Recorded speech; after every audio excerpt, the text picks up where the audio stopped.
What to you are the logical macro trades at this stage in the cycle?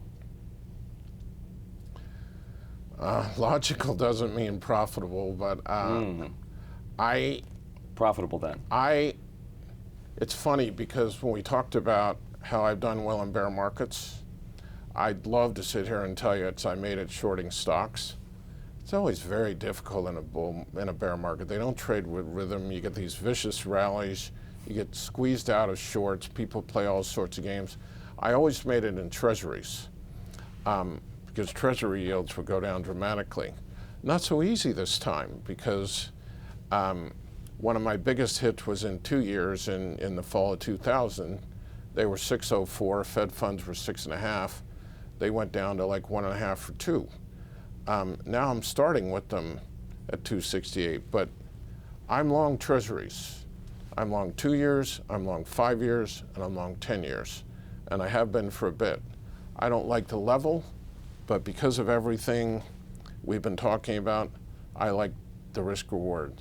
And if the Fed makes a policy mistake, it's not inconceivable to me at all that the 2 years back to 50 to 60 basis points in a couple years, because they're doing all this crazy nonsense again. QE, the whole gambit, rates at 0, blah, blah, blah.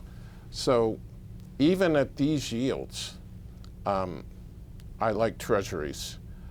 Within the stock market, and I've held this view for several years, and it was okay until recently, I love the secular growth stocks because in a period of slow, muted growth, if you can find a 20 to 30% grower, it's really like a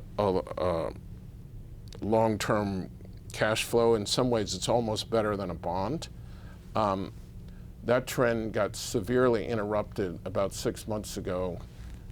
The tax cut and the economy going to the extent they were created a lot of cyclical companies whose earnings grew at 30%. And when they were 9 times earnings, and my companies were 25 or 30 times earnings, and now they're having the same earnings growth, obviously those companies became in favor.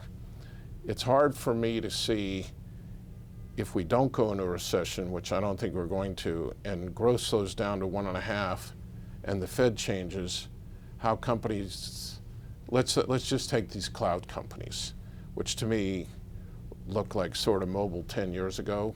They've got they're in the second inning of a 9-inning game as corporate America and corporate everything has to convert to the cloud. You're talking about Microsoft and I'm talking about Microsoft, I'm talking about ServiceNow, I'm talking about Workday. These are companies you still like? I do like them. Salesforce, that kind of stuff, okay. They're very high priced, but to me, if we're going to go to a 1.5, 2% growth rate, and interest rates are going to be benign, they're worth more in that environment they are in a 3.5% environment because they're going to grow the same rate either way. And you could argue that if we get in a mild recession, demand for their product goes up because it's a way to cut costs, is obviously trade moving into the cloud for employment. By the way, that view worked out beautifully and then was really bad in October. I was between 20 and 30% short the stock market the entire month of October and managed to lose 1%. You'd think it was mathematically impossible, but these names have such beta, and when you go from 9 times sales to 7 times sales, even though your earnings aren't missing a beat, it's a problem. But I look at them now and they're selling for quite a bit less than they were in, say, September.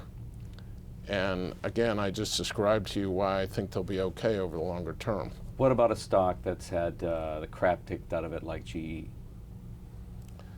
Yeah, that's a difficult one. That one, I just don't know. I'll just say this. We were not big fans of Immelt. We made very good money shorting that stock. Culp looks very impressive on paper. Mm-hmm. I have to believe he was on that board for 4 or 5 months. I don't think he went in there looking for a job. Everything tells me he didn't. I assume he knows where the bodies are buried, but I just don't know. But I sure as hell wouldn't be shorting it at 7.5. Would I take a punt on it here? I don't know, not in the kind of environment we're talking about.